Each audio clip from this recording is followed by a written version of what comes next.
ठीक है, अपन question number 24 तक के क्वेश्चन अपन सोल्व कर चुके थे। अब अपन इसमें नेक्स्ट जो क्वेश्चन नंबर 25 और 26 है उनको अपन देखते हैं। 25 और 26 जो क्वेश्चन है अपने आप में एक डेरिवेशन या ये कह सकते हैं कॉन्सेप्ट लिए हुए हैं, जिसमें स्पेशली क्वेश्चन नंबर जो 25 है इसमें तो एक अपने पास एक फॉर्मूला बनेगा जो कि एक कॉन्सेप्ट को शो करेगा। क्या क्वेश्चन है अब उसको अपन देखते हैं। देखिएगा क्वेश्चन नंबर 25। क्वेश्चन में क्या कह रहे हैं, दो घर्षण रहित आनत पथ, दो घर्षण रहित आनत पथ। आनत पथ का मतलब किसी कोण पर झुके हुए तल, यानी आनत तल यानी इंक्लाइन प्लेन। दो घर्षण रहित आनत पथ जिनमें से एक की ढाल अधिक है,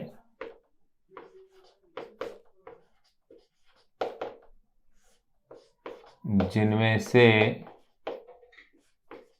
एक की ढाल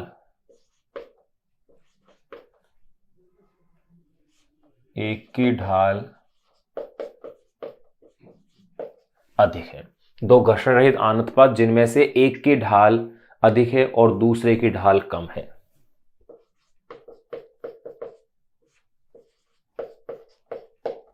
और दूसरे की ढाल ये कैसी है, कम है, और दूसरे की ढाल कम है। दो घर्षण रहित आनत पथ जिनमें से एक की ढाल अधिक है और दूसरे की ढाल क्या है, कम है। बिंदु ए पर मिलते हैं।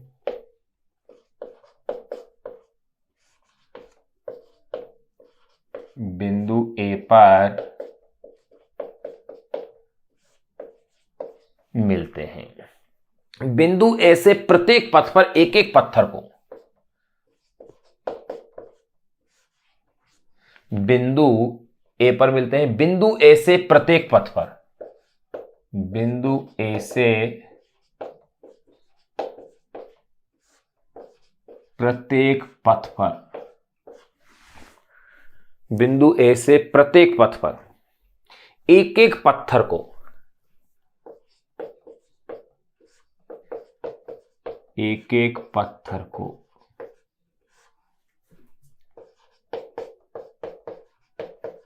एक एक पत्थर को विराम अवस्था, एक एक पत्थर को विराम अवस्था से नीचे सरकाया जाता है।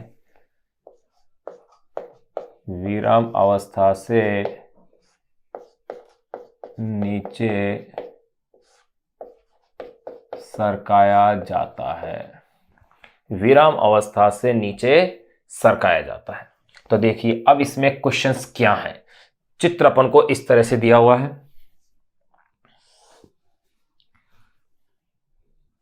इस तरह से अपन को बनाया हुआ है।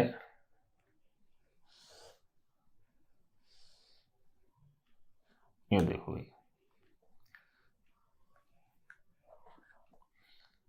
ये एंगल अपन को अलग दिया हुआ है। इस तरह से है।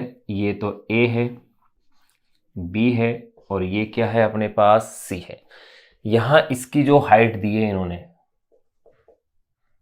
वो हाइट है h।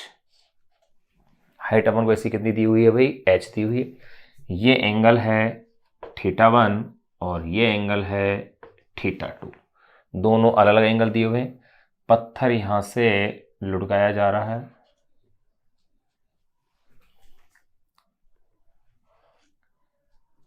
यहां से भी पत्थर को लुढ़काया जा रहा है। ये देखो इस तरह से अपन को ये दिया हुआ है। अब देखिएगा इसमें अब क्वेश्चन में क्या पूछ रहे हैं वो देखिएगा। नंबर फर्स्ट पहले पूछ रहे हैं क्या ये पत्थर एक ही समय पर नीचे पहुंचेंगे। क्या ये पत्थर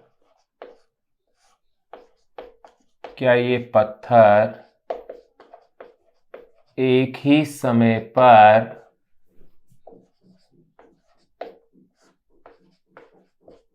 नीचे पहुंचेंगे। पहले तो ये पूछ रहे हैं क्या ये पत्थर एक ही समय पर नीचे पहुंचेंगे, यानी समय के बारे में पूछ रहे हैं। नंबर सेकंड ये पूछ रहे हैं क्या वे वहां एक ही चाल से पहुंचेंगे। क्या वे वहां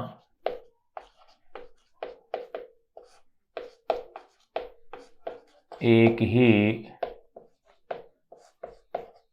चाल से पहुंचेंगे, ये इसके अंदर पूछा जा रहा है। व्याख्या कीजिए, यानी अपन को एक्सप्लेन करना है इसको, व्याख्या कीजिए। अब देखो इसी में आगे और इनकी ये तो पूछ रहे हैं कौन सा, क्या इनका समय एक ही है या समय इनके लिए अलग अलग है, ये तो ये पूछ रहे हैं। चाल क्या एक समान होगी या अलग अलग होगी, ये तो ये पूछ रहे हैं। साथ साथ इनके मान भी ये पूछ रहे हैं अगले पार्ट में। आप देखो यदि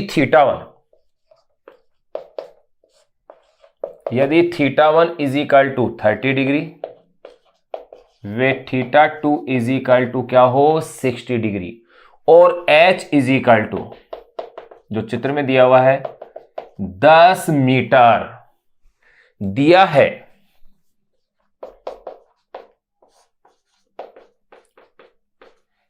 है तो दोनों पत्थरों की चाल,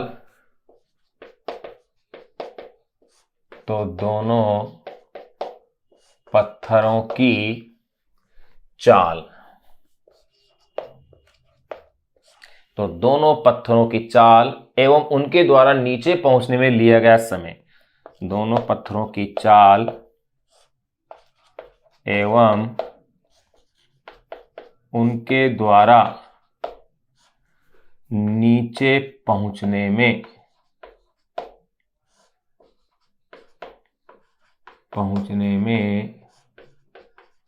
लिया गया समय क्या है, यानी उनकी कैलकुलेशन भी अपन को इसमें करनी है। देखिए भाई, ये अब एक बार ये तो अपने क्वेश्चन पूरा अपने लिख दिया है। अब आप इस क्वेश्चन को सॉल्व कीजिएगा। क्वेश्चन के कॉन्सेप्ट को अपन को समझना है। देखो, अगर कोई नत्तल है, किसी कोण पर झुका हुआ तल है और उस पर कोई वस्तु विराम अवस्था में रखी हुई है, अब वो उससे आती है, तो जब वस्तु उससे ऊपर के नीचे की ओर आती है तो उसका जो त्वरण है t = 0 समय पर, उसका जो वेग है वो तो शून्य है ही है प्रारंभिक अवस्था में, यानी कि विराम अवस्था में उसका वेग शून्य है, लेकिन उसका त्वरण a = होता है g sin θ, किसी एंगल पर होता है। ये आपको ध्यान रखना है। ये अपन वैसे पिछला जो चैप्टर था गति के नियम, वहां इस चीज को अपन एक्सप्लेन कर चुके थे कि a = g sin θ उसका त्वरण होता है। बस ये आपको इतना सा याद रखना है। अब देखिएगा भाई, अब उसको अपन क्लियर करके देखें। एक बार मैं जरा कॉन्सेप्ट को बता दूं आपको। जैसे ये कोई तल है, ये इंक्लाइन प्लेन है, किसी कोण थीटा के ऊपर झुका हुआ जैसे कोई तल है, यहां पर ये कोई वस्तु है और ये इस तरफ यूं अगर गति करती है,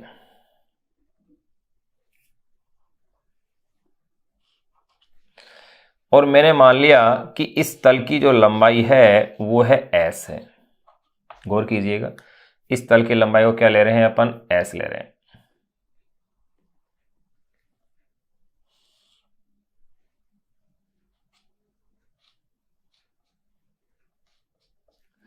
इस तल की लंबाई क्या है, s है, ऊंचाई h है।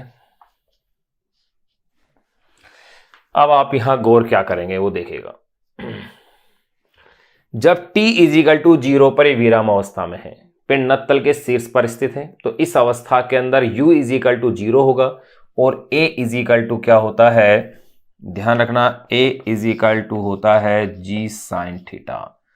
ये आपको याद रखना है। वैसे अपन इसकी डेरिवेशन करेंगे, नेक्स्ट जो चैप्टर है वहां तो इसकी पूरी डेरिवेशन करनी है कि नत्तल पर पिंड की लौटनी गति के नाम से। नेक्स्ट जो चैप्टर है चैप्टर नंबर 7, वहां लास्ट का टॉपिक यही है, नत्तल पर पिंड की लौटनी गति। वहां तो a = g sin θ अपॉन में 1 + k² अपॉन में r² आएगा, जहां पर k² अपॉन में r² हर वस्तु के लिए अलग अलग होगा, लेकिन वहां टॉपिक को अपन डिस्कस करेंगे। यहां केवल इतना ध्यान रख रहे हैं कि a = क्या है, g sin θ है। अब देखिएगा, यहां a = g sin θ मेरे पास ये है। अगर इस तल की लंबाई अगर s है तो आप गौर कीजिएगा गति की द्वितीय समीकरण से s = ut + ½ at² से, यही तो समीकरण है। ये वैल्यू तो क्या हो गई मेरे पास 0, तो s = क्या रह गया है मेरे पास, ½ at², यानी कि t = 2s अपॉन में a और ये रूट। अब देखो भाई, इसी स्टेप्स में मैं आगे बढ़ रहा हूं। t = √2s अपॉन में a। अब मैं यहां पर a की वैल्यू को पुट कर रहा हूं, तो t इज इक्वल टू देखिए भाई root of 2s g sine theta मेरे पास आ रहा है। अब मुझे इस s की वैल्यू को कैलकुलेट करना है। तो देखिए मैं क्या जानता हूं, sine theta is equal to, भाई इस ट्राइंगल के अंदर में साइन थीटा लंब बटे कर्ण, लंब क्या है h, कर्ण क्या है ये समकोण के सामने वाली साइड यानी कि s। तो देखिए s is equal to h upon में क्या है साइन थीटा है। तो इसलिए t का जो मेरे पास फॉर्मूला आ रहा है वो देखिए ये फॉर्मूला आ रहा है 2 अपॉन में ये तो है भाई मेरे पास g sine theta, s h upon में साइन थीटा।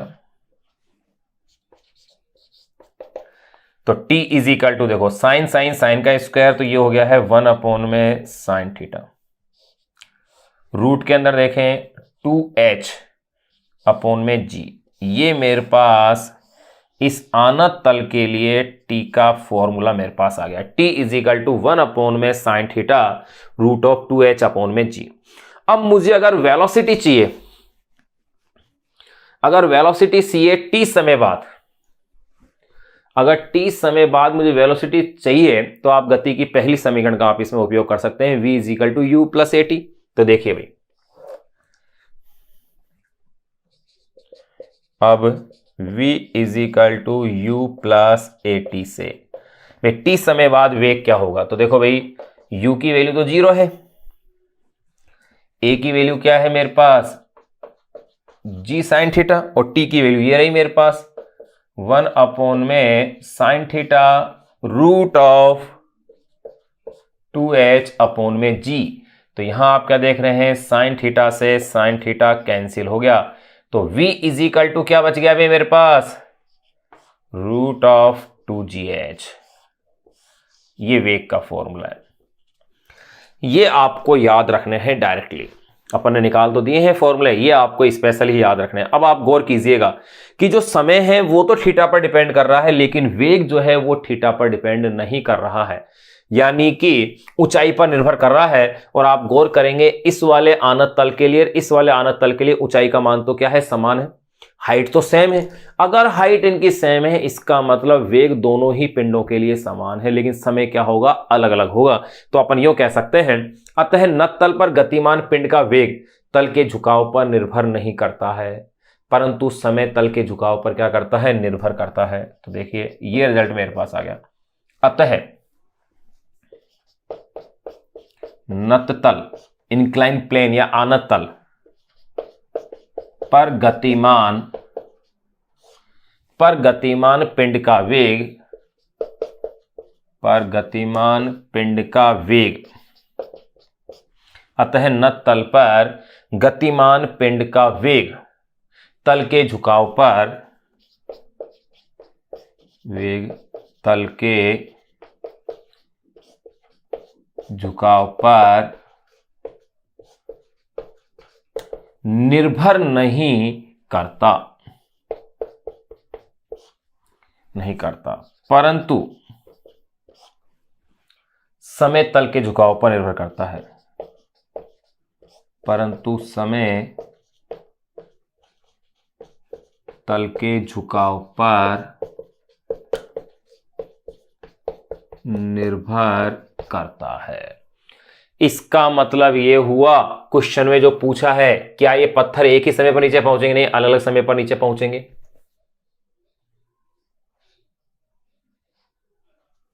दूसरा क्या ये वहां एक ही चाल से पहुंचेंगे, हाँ बिल्कुल एक ही चाल से पहुंचेंगे। तो अपन क्या कह सकते हैं अतः नतल पर गतिमान पिंड का वेग तल के झुकाव पर निर्भर नहीं करता, परंतु समय तल के झुकाव पर निर्भर करता है। इसलिए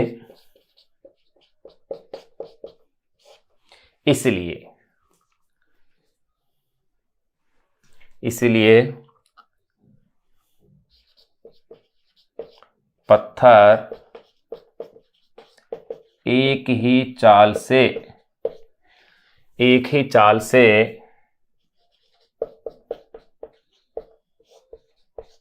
धरातल पर पहुंचेंगे, एक ही चाल से धरातल पर पहुंचेंगे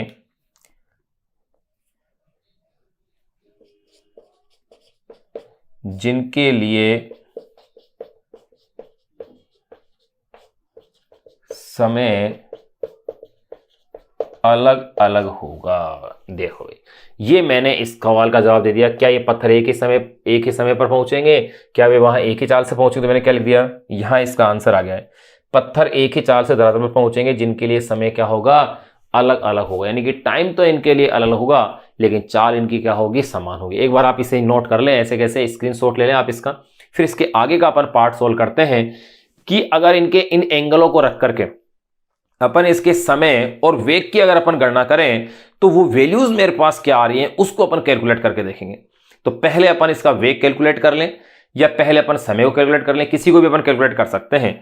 तो देखिए अपन इसके वेग और समय की कैलकुलेशन और अपन कर लेते हैं। ये एक बार आप नोट कर लें, ये फॉर्मूले आपको याद रखने हैं, दोनों जो मैंने बता दिए हैं आपको, कितने इजी तरीके से अपन ने इनको ज्ञात कर लिया है।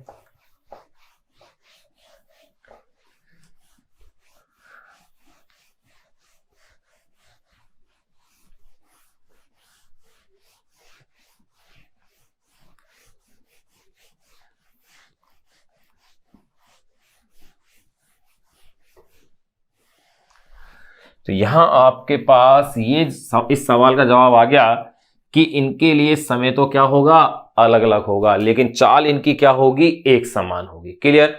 अब अपन इनके लिए देखो चाल की कैलकुलेशन कर रहे हैं। v, अब चूंकि चाल दोनों के लिए समान है, यानी कि v1 और v2 इज इक्वल टू क्या होगा, रूट ऑफ 2gh। अब ये वैल्यू कितनी होगी वो अपन को कैलकुलेशन करनी है। तो देखिए भाई 2 का मान 2 है दोनों के लिए, g की वैल्यू मैं ले लेता हूं 9.8, अपन 10 भी ले सकते हैं गणितीय फैसिलिटी के लिए। h की वैल्यू कितनी दी हुई है, 10 दी हुई है। 10 98 98 इंटू 2 196, 196 का रूट लीजिए तो v1 और v2 ये आ गया है 14 मीटर पर सेकेंड। इतनी चाल से ये दोनों पिंड क्या होंगे, नीचे आएंगे। अब अपन समय की कैलकुलेशन करें तो देखिए भाई t इज इक्वल टू, ये फॉर्मूला है मेरे पास,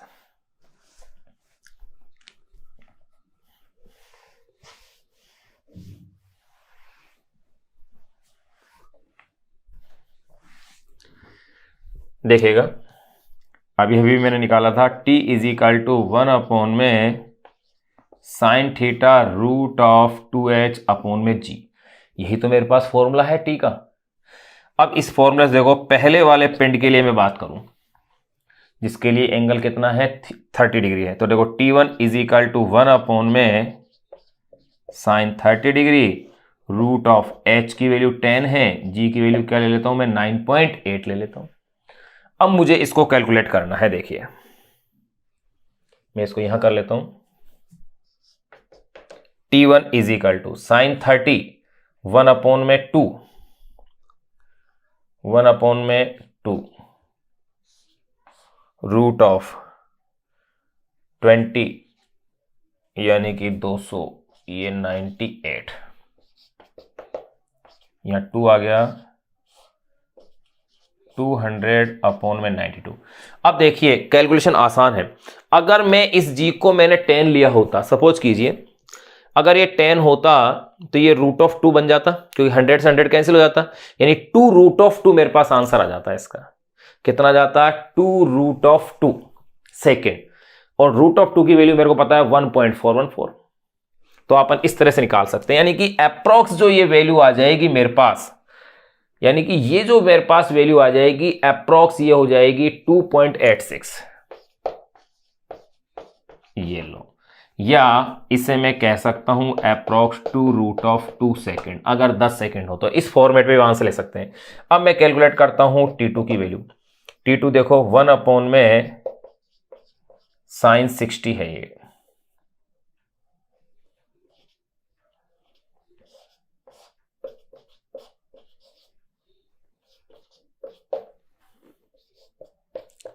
साइन 60 रूट ऑफ 3/2, तो ये लो 2 को तो ऊपर ले लीजिए, 2h अपॉन में g। वही तरीका भाई अब आ जाएगा मेरे पास आंसर 2 रूट ऑफ 2 अपॉन में रूट ऑफ 3 बन जाएगा ये, यानी कि ये हो जाएगा 2.86। भाई रूट ऑफ 3 तो एक्स्ट्रा आ रहा है, अपॉन में 1.732, 2.86 अपॉन में 1.732, तो ये वैल्यू होगी अप्रॉक्स 1.65 सेकेंड, ये आ जाएगी। या इसे मैं अप्रॉक्स यूं कह सकता हूं, 2√2 अपॉन में √3 सेकेंड, बिल्कुल ऐसा भी कहा जा सकता है, लगभग अप्रॉक्स ऐसे कह सकते हैं। अब जी की वैल्यू अपन क्या ले रहे हो, 10 ले रहे हो। तो देखो अपन ने दोनों वैल्यूज इसमें निकाल ली है, टाइम भी कैलकुलेट कर लिया है, वेलोसिटी भी अपन ने इसकी कैलकुलेट कर ली है। एक अच्छा क्वेश्चन था क्वेश्चन नंबर 25 जो अपन ने कंप्लीट किया है। अब अपन बात करेंगे क्वेश्चन नंबर 26 की, कि क्वेश्चन नंबर 26 है क्या, देखिएगा।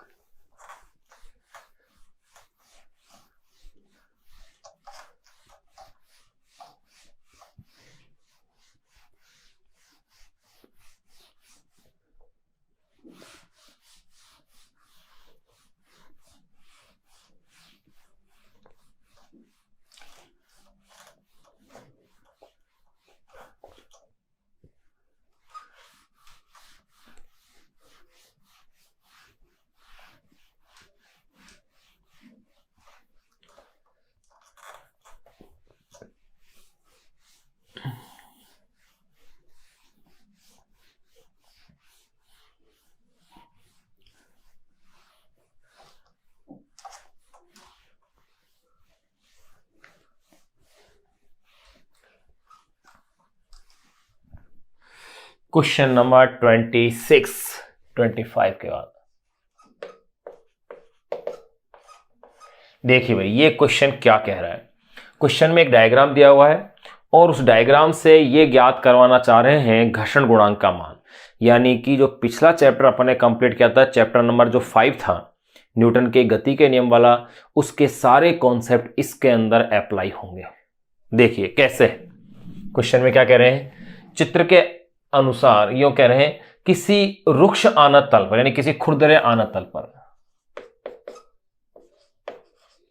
किसी रुक्ष आनत तल पर रखा हुआ 1 किलोग्राम द्रव्यमान का गुटका, तल पर रखा हुआ 1 किलोग्राम, आनत तल पर रखा हुआ 1 किलोग्राम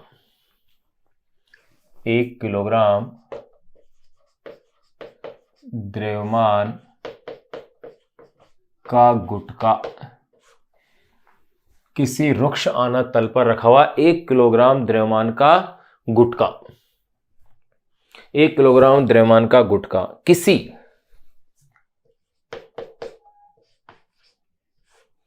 किसी 100 न्यूटन पर मीटर, किसी 100 न्यूटन पर मीटर स्प्रिंग नियतांक वाले स्प्रिंग से, किसी 100 न्यूटन प्रति मीटर स्प्रिंग नियतांक,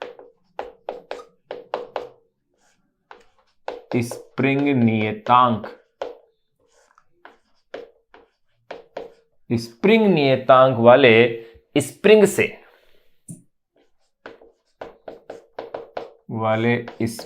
से चित्रानुसार जुड़ा है।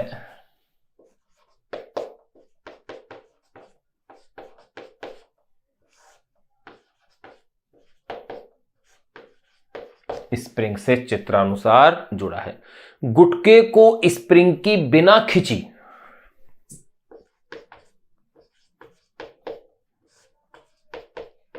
गुटके को स्प्रिंग की बिना खिंची, गुटके को स्प्रिंग की बिना खिंची स्थिति में, बिना खिंची स्थिति में विराम अवस्था से छोड़ा जाता है।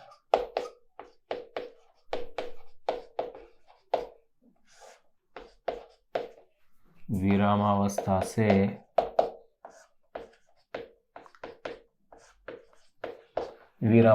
से छोड़ा जाता है। गुटका विराम अवस्था में आने से पूर्व गुटका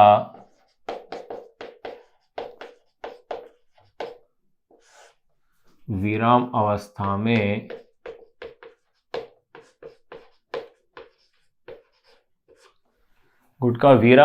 में आने से पूर्व, आनत तल पर आने से पूर्व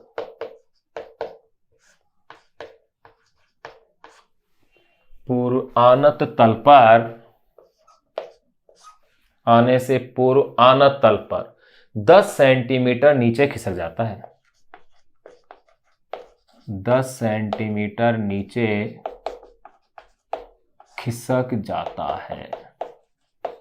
ये लो, कितना खिसक रहा है ये? 10 सेंटीमीटर नीचे खिसक जाता है। गुटके और आनत तल के मध्य घर्षण गुणांक ज्ञात कीजिए। गुटके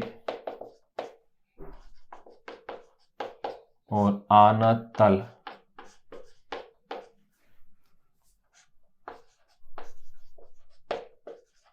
के मध्य घर्षण गुणांक ज्ञात कीजिए। ये क्वेश्चन है भैया। घर्षण गुणांक का यानी म्यू का मान अपन ज्ञात करना है। साथ में कह रहे हैं मान लीजिए कि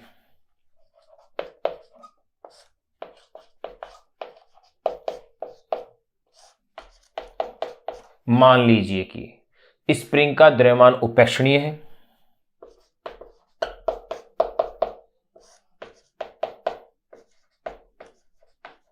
स्प्रिंग का द्रव्यमान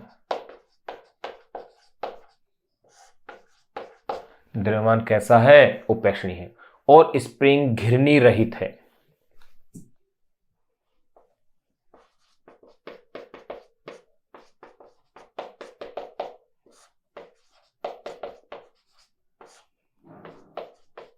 घिरनी रहित है यानी आदर्श स्थिति अपन को लेकर के चलनी है। अब देखिएगा इसमें जो अपन को क्वेश्चन में जो डायग्राम दिया गया है वो डायग्राम क्या है, पहले वो देखें आप। क्वेश्चन में आपको इस तरह से एक डायग्राम में बनाया हुआ दिया हुआ है, कहा है इन्होंने चित्रानुसार।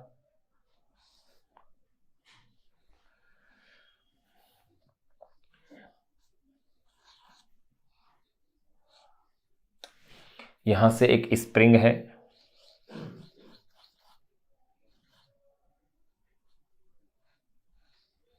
यहां इस तरह से, यहां पर एक गुटका जो है वो लगाया हुआ है।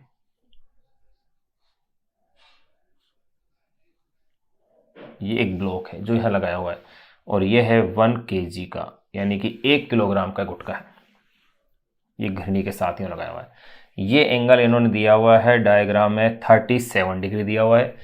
स्प्रिंग नियतांक के की जो वैल्यू दी है इन्होंने 100 न्यूटन पर मीटर दी है। ये डायग्राम अपन को इस क्वेश्चन में दिया हुआ है भाई। अब इस क्वेश्चन को अपन को सोल्व करना है। अब एक बार आप इस क्वेश्चन को आप नोट कर लीजिएगा कि क्वेश्चन में क्या कह रहा है। आप देखिएगा, अब ये 10 सेंटीमीटर तो विस्थापन इसका दिया है इसने। एक बार एक क्वेश्चन को जरूर रीड करके आप देखें और इस डायग्राम को जरूर देखें कि ये क्या कह रहा है और क्या ये पूछ रहे हैं, ताकि अपन इसको इजी वे के अंदर इस क्वेश्चन को सोल्व कर सके। अब देखिएगा भाई, मैं इसका सॉल्यूशन करता हूं। सबसे पहले अगर मैं यहां बात करूं कि अगर किसी इंक्लाइन प्लेन के ऊपर कोई गुटका रखा हो तो उस पर लगने वाले बलों को मैं किस प्रकार से दर्शा सकता हूं, वो चीज देखिएगा भाई। देखो भाई, मैंने मान लिया किसी थीटा एंगल पर, ये कोई एंगल क्या है? थीटा है। इस थीटा एंगल पर ये कोई गुटका है। तो अब जरा इस पर लगने वाले बलों पर आप गौर कीजिएगा। सबसे पहले इसका भार ऊर्ध्वाधर नीचे की ओर लगेगा। किसी कोण थीटा पर है तो इसके दो कंपोनेंट्स हो जाएंगे। एक कंपोनेंट्स हो जाएगा mg sin थीटा और दूसरा कंपोनेंट्स हो जाएगा ये mg cos थीटा। फिर यहां इसके ऊपर अभिलंब प्रतिक्रिया बल होगा जो कि संपर्क सतहों के लंबवत, ये लो भाई, ये अभिलंब प्रतिक्रिया बल n होगा। अब देखो भाई, इसमें जो यहां से स्प्रिंग के साथ तनाव बल होगा या यूं कह सकते हैं घर्षण बल जो होगा वो इस डायरेक्शन में इस पर होगा, क्योंकि गति के विरुद्ध होता है हमेशा घर्षण बल। घर्षण बल कहाँ होगा, ऊपर की ओर होगा घर्षण बल, जो कि इसकी गति के क्या होगा, विरुद्ध होगा, जो इसको क्या करेगा, बैलेंस कर लेगा। अब देखिए यहां अपन ने बलों के बारे में इसमें देख लिया है, तो अब देखो गुटके पर आनत तल के अनुदिश जो बल होंगे वो कौन कौन से बल हैं, मैं उनको अब यहां से लिखना शुरू करता हूं। गुटके पर आनत तल के अनुदेश बल।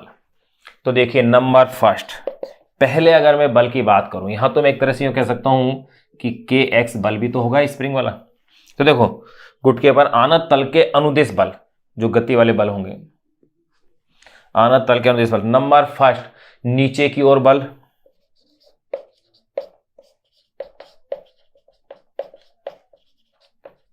नीचे की ओर जो बल है वो कौन सा बल है, आप देखिएगा, इससे गौर कीजिएगा, mg sin थीटा है। कौन सा बल है, mg sin थीटा। फिर नंबर सेकेंड मैं बात करूं आनत तल के अनुदेश, सॉरी ऊपर की ओर घर्षण बल, सेकेंड होगा, ऊपर की ओर घर्षण बल, मैंने मान लिया कि वो F है। तो देखिए भाई घर्षण बल F इजिकल टू क्या होगा, म्यू एन होगा, यही तो होता है F is equal to mu N. ये तो अपन खूब पढ़ चुके हैं पिछले चैप्टर में। और यहां देखो n की वैल्यू किसके इक्वल आ रही है, गौर कीजिएगा, mg cos थीटा के। अपने क्वेश्चन में थीटा की वैल्यू 37 आएगी भाई, तो ये आ गया mu mg cos theta. Mu क्या है यहां पर, घर्षण गुणांक। तो यो कह सकते हैं इसलिए आनत तल के अनुदिश नीचे की ओर परिणामी बल क्या हुआ, जिसकी वजह से वो गति कर रहा है, तो ये बल नीचे की ओर, ये बल ऊपर की ओर, तो इन दोनों का जो रिजल्टेंट है, इनका जो डिफरेंस होगा वही परिणामी बल होगा। तो अपन ये कह सकते हैं इसलिए आनत तल के अनुदिश, इसलिए आनत तल के अनुदेश, इसलिए आनत तल के अनुदिश नीचे की ओर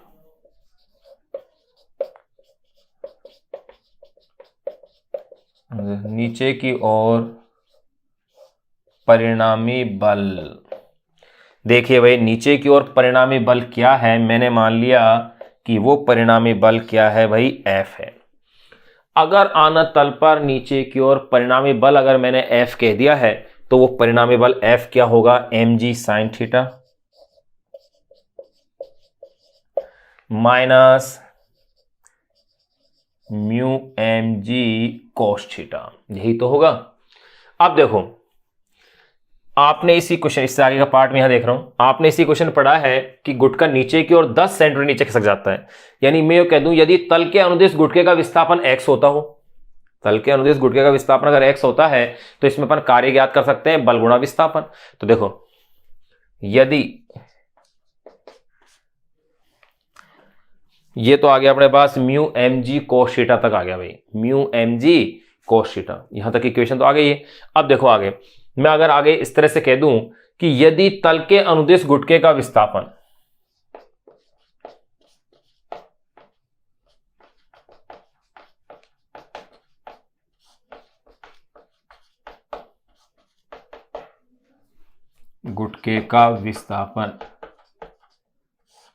मैंने मान लिया क्या हो, x हो, तो x विस्थापन में किया गया कार्य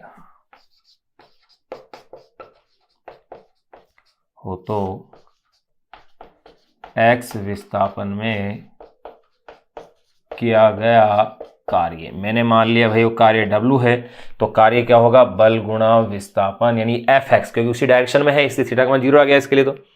तो अब देखिएगा भैया F की वैल्यू कितनी है मेरे पास, mg sin theta minus mu mg cos theta into विस्थापन क्या है इसका, x हो गया। ये मैंने नाम देता हूं चलो इक्वेशन नंबर 1। अब एक बात देखो भाई, अगर ये कार्य हो रहा है तो ये कार्य इस स्प्रिंग की प्रत्यास्थ स्थिर ऊर्जा के रूप में क्या होगा, संचित होगा। यह कार्य इस स्प्रिंग की प्रत्यास्थ स्थिर ऊर्जा यानी कि हाफ के एक्स स्क्वायर के रूप में संचित होगा। तो अपन क्या कह सकते हैं, यह कार्य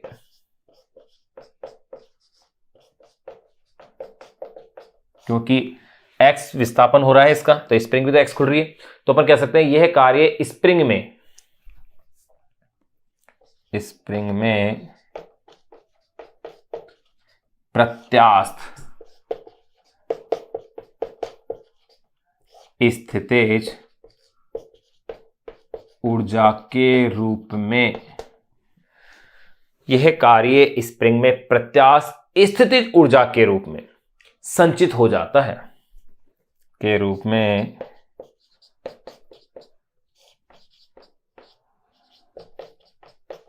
संचित हो जाता है। प्रत्यास्थ स्प्रिंग ऊर्जा के रूप में क्या होता है, संचित हो जाता है। इसलिए देखो इक्वेशन नंबर की भी अपन को जरूरत नहीं पड़ेगी, ऐसे ही काम चल जाएगा।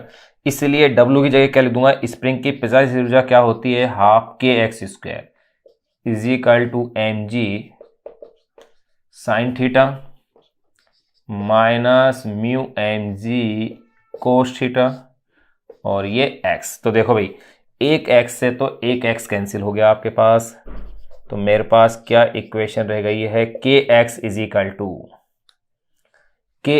इक्वल टू मैं इसे 2 से भी मल्टीप्लाई कर सकता हूं।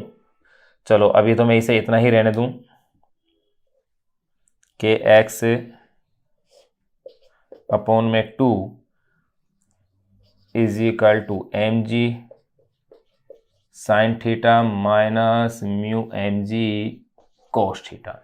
ये मेरे पास इक्वेशन आ गई है। मुझे इसमें अब आप देखो सारी वैल्यूज मेरे पास हैं अब इसके क्वेश्चन की। कैसे, k की वैल्यू मुझे दी हुई है, x की वैल्यू भी क्वेश्चन में दी हुई है, m आपके पास दिया हुआ है 1 किलोग्राम है, g आपके पास है 9.8 या 10 ले लें आप गणितीय सुविधा के हिसाब से जो आपको उचित लगे। म्यू कैलकुलेट करना है, थीटा आपको दे रखा है 37 डिग्री। यानी कि अब अपने पास क्वेश्चन सोल्व हो गया है। आप एक बार इसको इतना नोट करें, फिर आगे मैं इसे सोल्व करता हूं।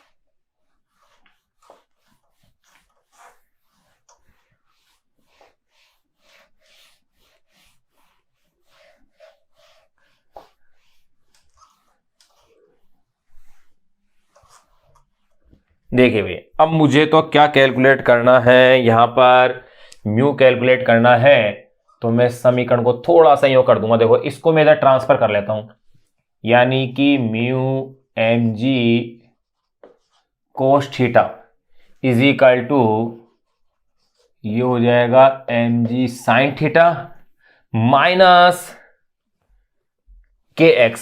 ऐसे तो करना पड़ेगा मुझे भाई, minus kx by 2, minus kx by 2 हो जाएगा। अब देखो अगर ऐसा है, क्या करेंगे, देखो मेरे पास क्या बन गई है इक्वेशन, हाफ के x square is equal to, ये इक्वेशन थी, x से x कैंसिल कर दिया तो मेरे पास क्या बचा, kx by 2 is equal to ये है।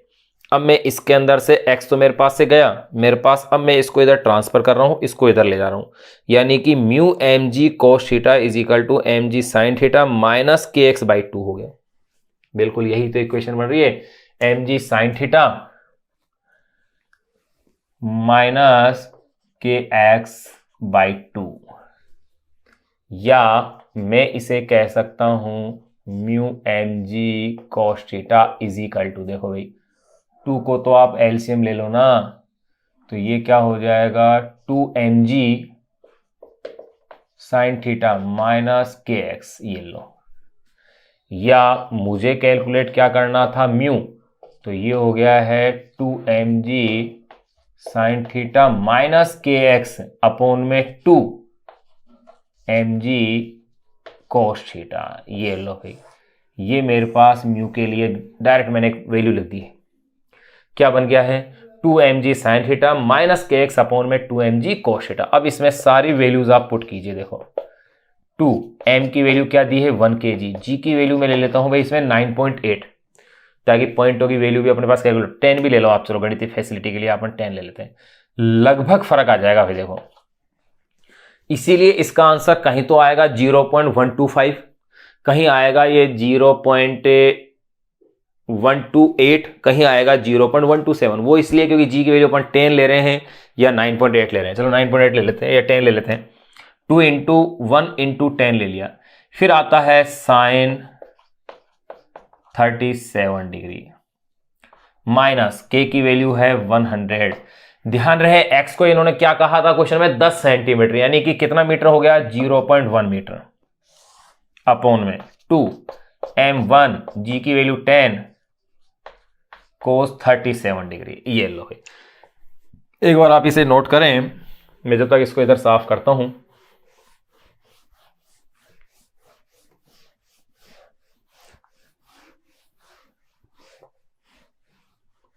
अब देखिएगा भाई, ये जो 37 वाला जो एंगल आता है, आप इसके लिए मैंने आपको एक 3, 4, 5 ट्राइंगल मैंने पिछले चैप्टर में भी आपको एक जगह बताया था कि आप उसे स्पेशली ध्यान रखें, क्योंकि वो अपने न्यूमेरिकल हल करने में काफी हेल्प करेगा। वो क्या है, मैं एक बार फिर से आपको रिपीट करके दे रहा हूं। देखो, अप्रॉक्स वैल्यू उससे आ जाती है। जैसे ये एंगल है 37 डिग्री, ये तो है यहां पर आपके पास 90। ये जो साइज अपने पास इस तरह से चलती है, देखो 345 एंगल है और ये है 53 डिग्री। अब आपको जैसे इस एंगल से वैल्यूज देखनी है, जैसे आपको वैल्यू निकालनी है भाई साइन 37 लंब बटे कर्ण, लंब कर्ण हो गई 5, यानी कि 3/5 आ जाएगा। और 3/5 यानी कि अप्रॉक्स ये वैल्यू हो गई 0.6018 एग्जैक्ट वैल्यू। वैसे 3/5 ले सकते हैं आप। फिर इसी तरह से cos 37 डिग्री आधार बटे कर्ण, भाई ये जो वैल्यू है ये तो है अप्रॉक्स और ये करेक्ट वैल्यू लिख दी मैंने। आधार बटे कर्ण यानी कि 4/5 और एग्जैक्टली 4/5 ये वैल्यू आएगी 0.7996। ये लो, ये वैल्यूज अपन को ध्यान रखनी है। वैसे तो ये 0.8 हो गई, लगभग ही पूरी हो गई। ये एग्जैक्ट मैंने पूरी वैल्यू दी, अपन एग्जैक्ट ही पूरी वैल्यू ले रहे हैं क्योंकि जी को भी अपने 9.8 लिया है। तो देखिए 2 इंटू 1 इंटू 10 साइन 37 0.6018 माइनस ये तो 10 हो गया। कैसे, 100 इंटू 0.1, 100 इंटू 0.1 तो ये तो 10 हो गया। फिर आ जाओ नीचे 2 इंटू 10 कोस 37 कितना लिखा है भाई मैंने, 0.7996। अब आप जब इसको पूरे को जब आप सोल्व कर लेते हैं तो ये वैल्यू आती है 0.127। यूनिट लेस राशि है ये, कोई यूनिट इसकी होती नहीं है, तो यानी कि ये आंसर आ गया है अपने पास घर्षण गुणांक का मान 0.127 यूनिट लेस। ये लो, ये अपन ने क्वेश्चन नंबर जो था 26 ये अपन ने कंप्लीट कर लिया। अब इसके बाद क्वेश्चन नंबर 27 वो एक छोटा सा एक सरल सा क्वेश्चन है। 28 भी एक अच्छा क्वेश्चन है। तो अब उन क्वेश्चनों को अपन देखते हैं, आप इसको एक बार नोट कीजिएगा और ये आप स्पेशली याद रखिएगा इस फॉर्म में, क्योंकि बहुत जगह फिजिक्स में काम आएगा आपके, विशेषकर मैकेनिक्स के अंदर, यांत्रिकी में इसका उपयोग बहुत जगह होगा।